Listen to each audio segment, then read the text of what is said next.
can Iran nuclear deal be saved? President Hassan Rouhani has arrived in Europe, and his attempts to ensure guarantees that investment and trade will continue. It's likely that Rouhani's last visit to Europe before President Trump begins reimposing sanctions on the Islamic Republic in August. With more on the story, we've brought in our Iran reporter, Ladane Nasseri. Ladane, good to see you this morning. When I was in OPEC last week, we saw the oil minister tell us very clearly, Total, Shell, the divestments, the stop buying our crude is already happening.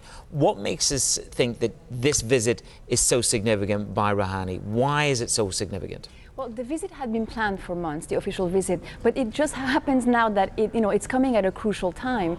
The U.S. pulled out of the nuclear deal in May, and this is going to be likely, as you mentioned as well, the last chance Rouhani has to be in touch with his counterparts in Europe at a time where, for months, Europe and other parties to the deal, Russia and China, along with Iran, have been really trying to save that deal.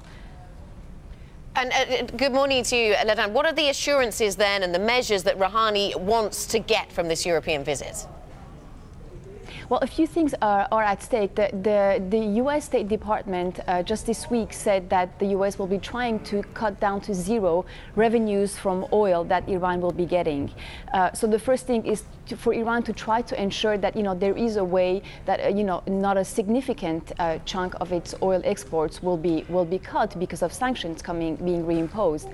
The other thing is banking and financial ties. For any company to work with Iran, you really need to have banks along working with them.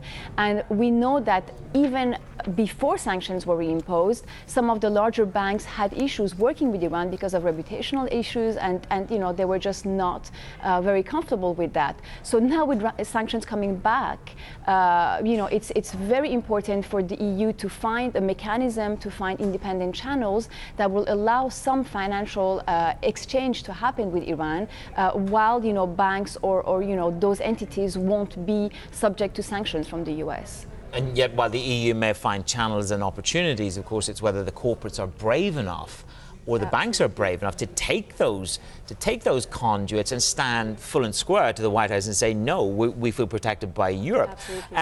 With all of that in mind, for Rouhani, politically, if this is not seen as a success or any kind of out for him, this has got serious ramifications for him domestically in terms of political standing.